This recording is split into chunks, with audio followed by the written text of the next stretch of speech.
Mogoče, da izkoristim tale čas, dokler pripravite kamere, ker je tokrat mogoče novinarka tam ena, ki ni pogosto pri nas, da predstavim predsednike po vrstnem redu, da boste lažje tako kot sedijo. Najprej dr. Igor Dovnik, predsednik Strokovnega združenja zasebnih zdravnikov in zobozdravnikov Slovenije, potem dr. Konrad Kuštrin, ga poznate, potem naša predsednica, dr. Zdenka Čebašek-Travnik in profesor dr. Ratko Komadina, predsednik Slovenskega zdravniškega društva in dr. Iztok Kos, generalni sekretar zdravniške zbornice, sam za tiste mogoče, ki z imeni. Tako da, zdaj pa bi kar predala besedo predsednici. Ja, lepo pozdravljeni. Veseli smo, da se srečanja zdravniške koordinacije oziroma koordinacije zdravniških organizacij tudi medijem zdijo dovolj pomembna, da pridete in napravite prispevke iz teh naših izjav.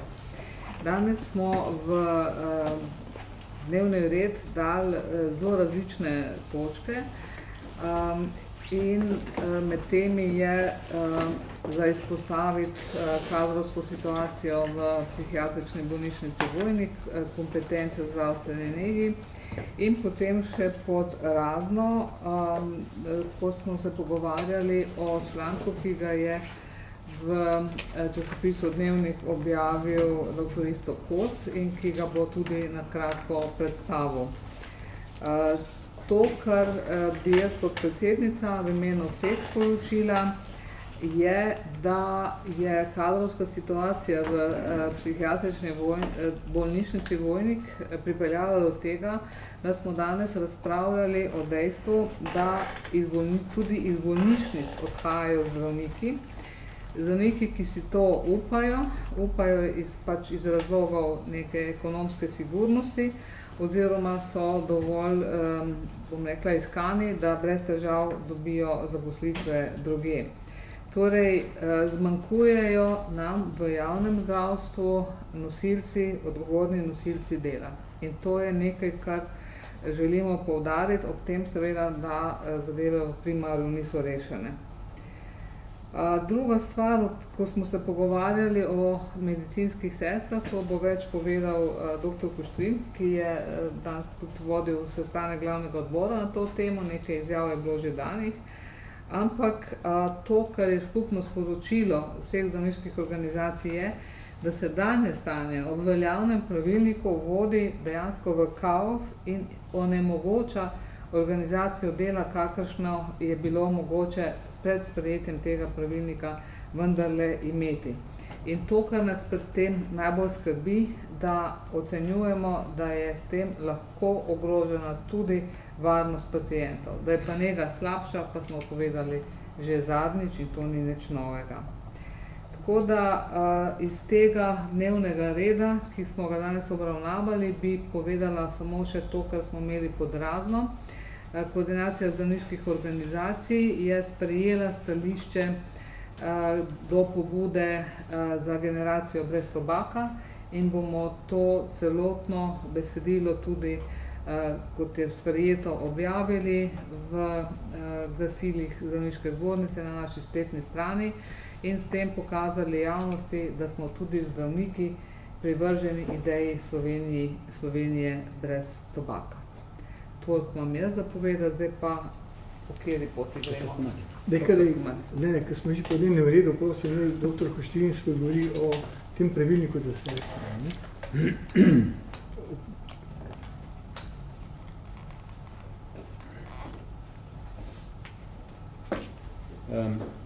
Kot veste, so nas direktorice srednjih zdravstvenih šol že pred 2 leti opozorile na to, da se poskuša strokovno uničiti srednje zdravstvene šole. Mi smo takrat pisali takratni ministrici in mislim, da tudi Ministrstvo za šolstvo, da je treba poklic srednje medicinske sestre ohraniti tako v strokovnem kot v ekonomskem položaju. Stvar se seveda slabša. Kot ste slišali, je minister podpisal ta pravilnik o kompetencah, pri katerih pri katerem je medicinske sestre spravil na nivo bolničark. To povzroča hude težave, kot smo danes slišali na glavnem odboru, na vseh nivojih, na primarnem nivoju, na sekundarnem in tudi na terciarnem. O tem se pravzaprav zelo malo govori. Nekateri imajo navodila, ne delajo po starem. Edine sestre, ki so se okorajžile spregovoriti o tem javno, so bile sestre v naši bolnišnici in zdravniki jih pri tem podpiramo. Danes so to neprijetno in težko situacijo potrdili mnogi člani glavnega odbora. Obravnavali smo tudi na koordinaciji in sklep je koordinacije, da pričakujemo, da bo minister nemudoma odpravil pravilnik, po katerem so se vzele pravzaprav pravice do dela medicinskim sestram, do tistih storitev, ki so jih opravljali 10, 20 ali 30 let. Po drugi strani ocenjujemo, da je srednja medicinska sestra tista, ki neguje pacienta, da mora imeti ustrezna strokovna znanja in zahtevamo zdravniške organizacije takojšnjo strokovno in sicer pa tudi ekonomsko rehabilitacijo srednjih medicinskih sester, če ne bo zdravstvena nega propadla, je na najboljši poti, da propade. In jaz sem že velikokrat povedal, ne kot šef Fidesa, ampak kot zdravnik na oddelku z skoraj 40 let delovne dobe, da zdravstvena nega še nikoli ni bila tako slaba, kot je. In to meni pretrjujejo kolegi po vseh javnih zavodih. Ne zato, ker sestre ne bi hotele ali ne bi znale, ker jih srednjih medicinskih sester pravzaprav ni več. In če bo šla stvar v to smer, kot se je zastavila zbornica zdravstvene nege, bomo imeli 80% diplomiranih medicinskih sester in 20% srednjih medicinskih sester in bolnikov ne bo imel kdo negovati. Zakaj smo si zdravniki vzeli pravico, da o tem spregovorimo? Zato, ker se mi podpišemo pod vsak mrliški list in pod vsako odpustnico. Zdravstvena nega je del zdravljenja in slaba zdravstvena nega, torej zanemarjen pacient, lahko poruši ves trud, ki ga zdravniki z vso svojim znanjem, stroko in vsem vložimo v zdravljenega pacienta. In tu ni nobene hierarhije več.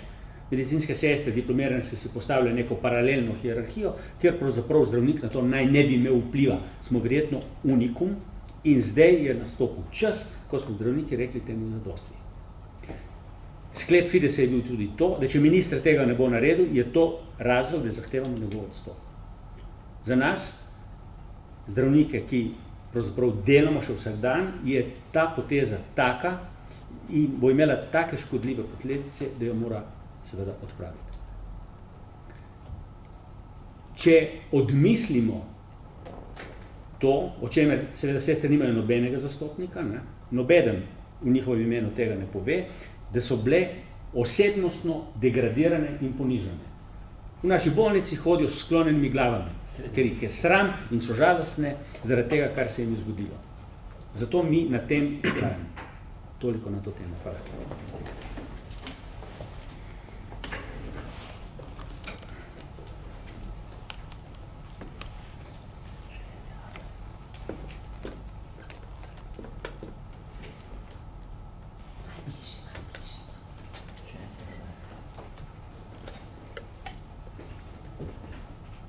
Torej, zdaj pa v drugi temi, ki je ravno tako, ki jih je težko rangirati, kateri problem je večji in kateri manjši. Zavod za zdravstveno zavarovanje Slovenije ni razbremenil birokratskih preobremenitev družinskih zdravnikov v obsegu, kot je bilo obljubljeno spomladi. Ampak zdravniki odhajajo tudi iz bolnišnic, ne le iz zdravstvenih domov. In to ne velja samo za regijske bolnišnice, ampak za oba univerzitetna klinična centra in splošno nučno bolnišnico Celje.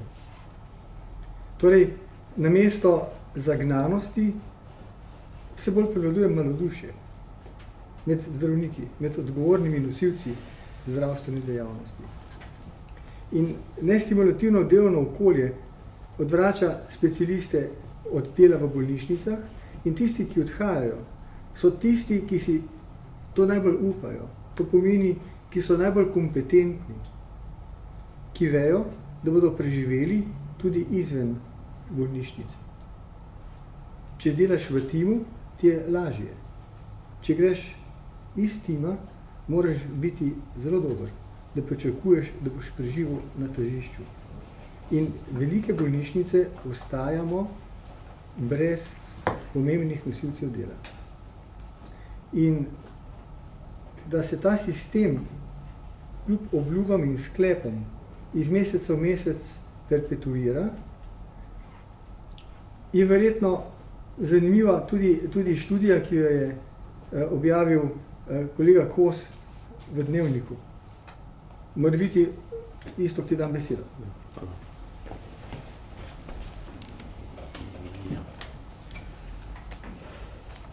Spoštovani, žal me, ker spet poslušate o težavah, pa te so nove, čeprav nam ostajajo še vedno stare. Ne?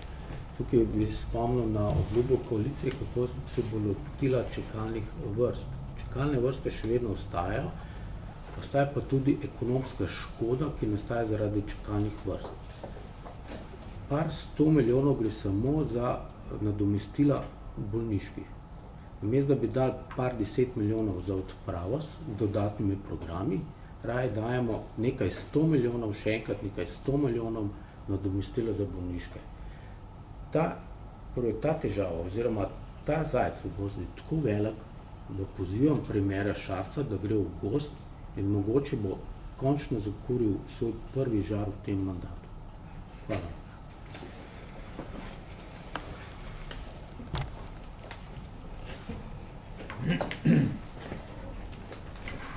Tako vidite, da imamo zdravniki tudi v težkih časih. Pa če še na volka lahko streliti.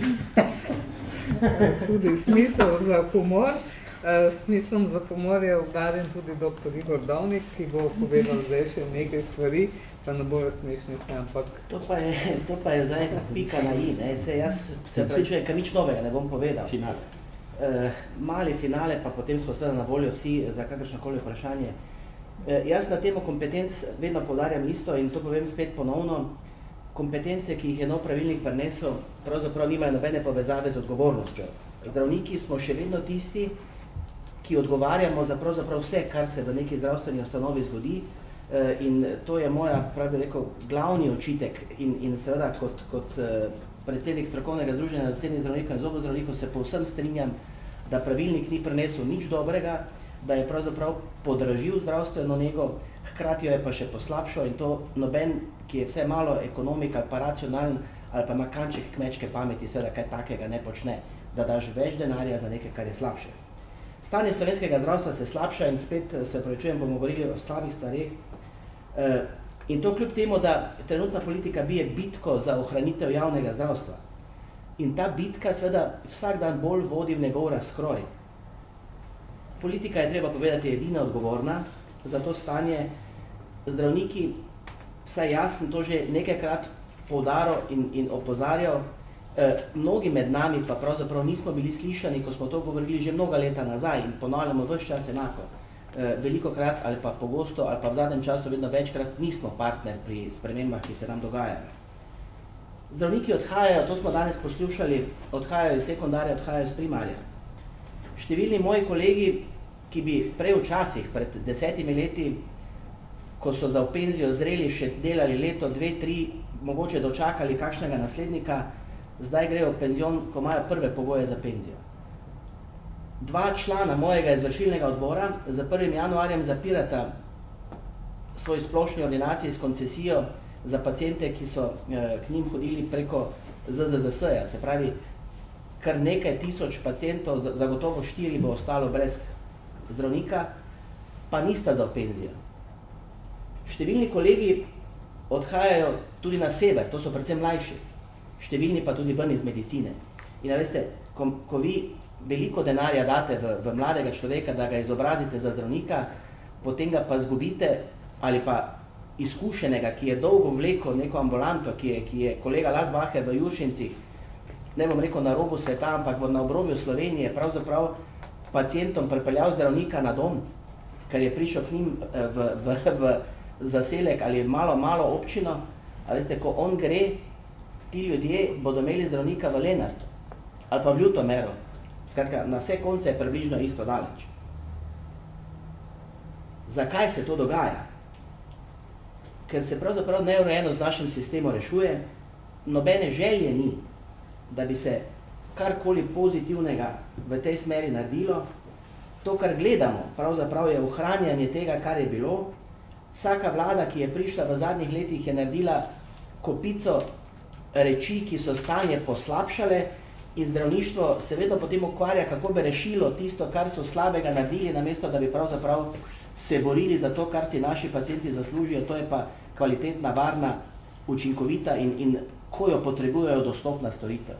In seveda, dokler bomo mi popravljali nekaj, kar je slabo naredila politika, in dokler ne bojo odgovornosti prevzeli tisti, ki so odgovorni, se jaz bojim, da nam ni rešitve.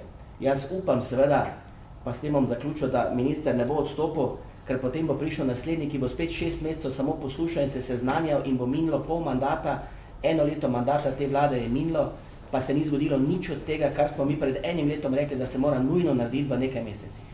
Hvala lepa. Mogoče še ena stvar za dodati, o tem smo prej precej razpravljali. Namreč kompetence medicinskih sester so bile pripravljene, sestavljene in predložene ministrstvu brez sodelovanja zdravnikov. In tudi, če je kje napisano, da je to bilo pripravljeno v sodelovanju z zdravniškimi organizacijami, vam tukaj prisotne 4 organizacije povemo, da to ne drži.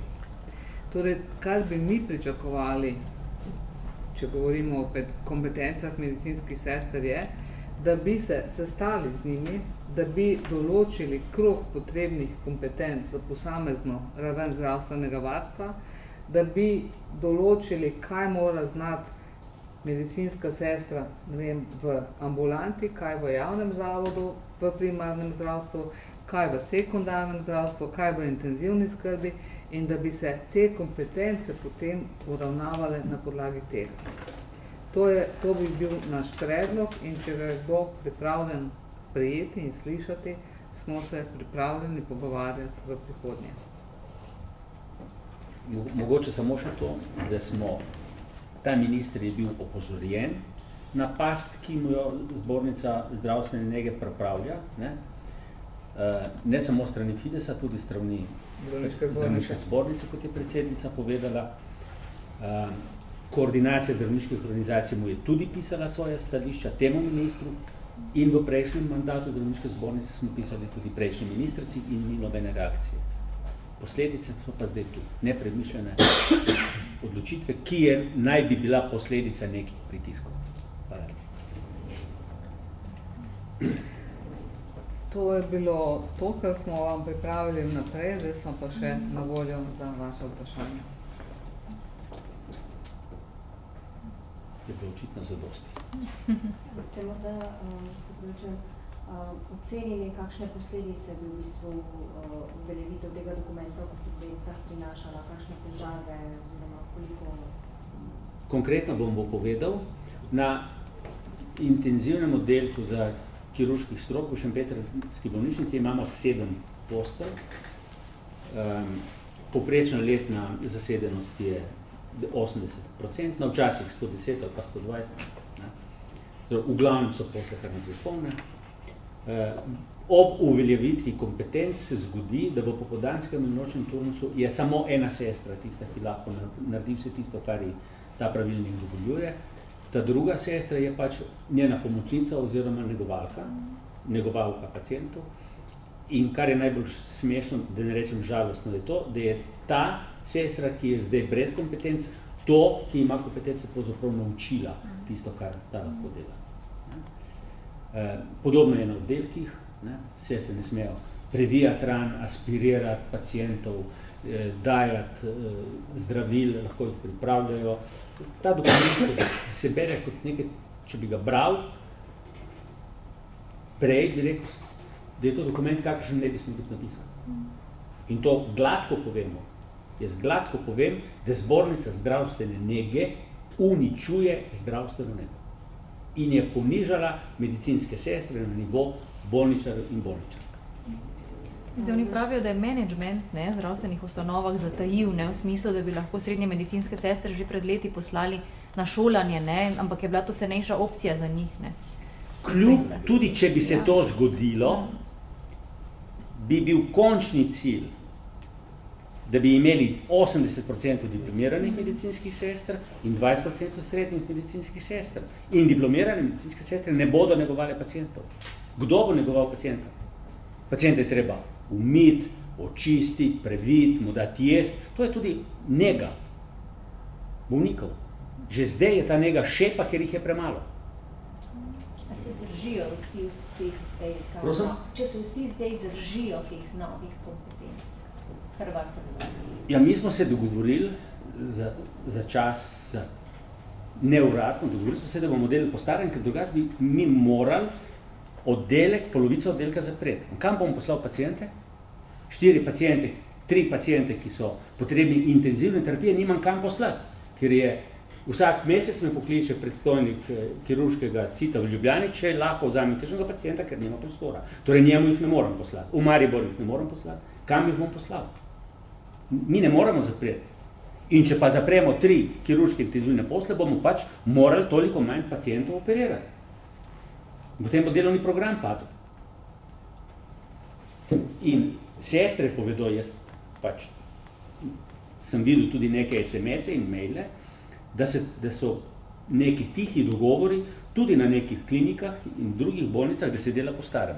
Ker se seveda ne more speljati stvari po kompetencah. Ne? Vendar pa, če pride inšpekcija, je kazen za zavod, mislim, da 50 000, za tistega, ki pa je napisal razpored v nasprotju s kompetencami, pa 5 000. Pa že tako je premalo, ne, kadra. In sestre odhajajo, že zdaj srednje medicinske sestre odhajajo. In bodo zdaj še prej odšle. In še raje bodo odšle.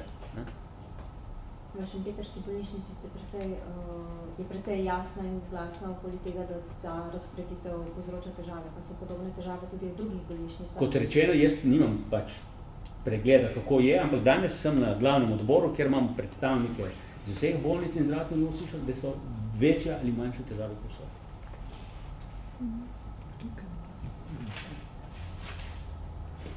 Še eno vprašanje na temo. Danes ste imeli na Fidesu tudi sejo glavnega odbora, če sem prav seznanjena. A bi lahko komentirali, kaj ste sklenili oziroma kakšne so sklepi te seje? Glede kompetenc so praktično sklepi taki, kot smo jih tu povedali. Glede primarnega, identificirali smo problem, da zdravniki odhajajo iz postavljena Celjska bolnišnica tudi iz sekundarnega nivoja in da tisti, ki najbolj zagovarjajo javno zdravstvo, ga uničujejo, ne, ker ustvarjajo pogoje, da gredo zdravniki v zasebne prakse. Ne, in da se izgubljajo najkompetenčnejši ljudi, ne samo v sekundarnih bolnicah, ampak tudi v obeh terciarnih institucijah. In to smo že ničkolikokrat povedali, pa to zaradi tega se nobeden ne sekira. Kar se pa primara tiče, smo danes drugega dobili obvestilo Združenja zdravstvenih zavodov, da plačevanje, kot si ga je v aneksu 2 zamislil minister, nima pravne podlage, da je to treba delati edino s podjemnimi pogodbami, po podjemnih pogodbah pa bi morali zdravniki ostajati popoldne, sobote, nedelje in tega niso pripravljeni. Ne? In je edina rešitev za razbremenitev zdravnikov je, da vztrajno in delajo izključno po modri knjigi, kar pa bo povzročilo, da bodo pacienti čakali tudi na osebnega zdravnika več časa.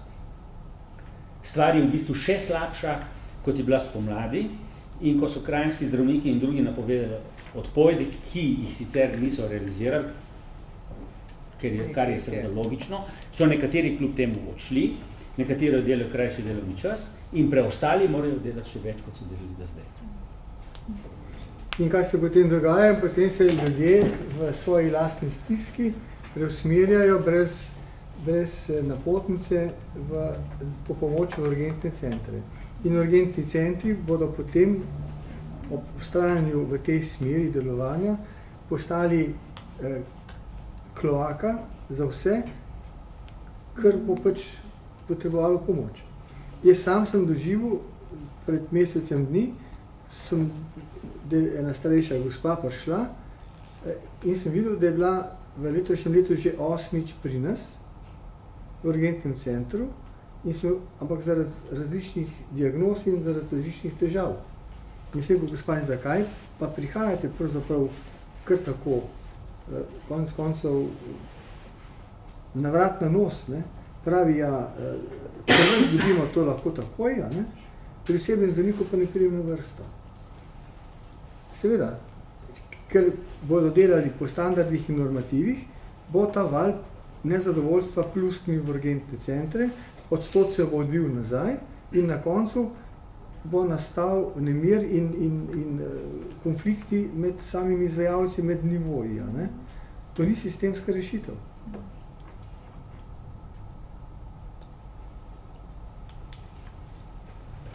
Tako. Se vam zahvaljujemo in upamo, da bomo imeli na naslednji Jesen bo vroča. kakšno Zima bo pa. pozitivno. Jaz imam ščit, tako da bo nič. Tako čelado je bil tudi šumer.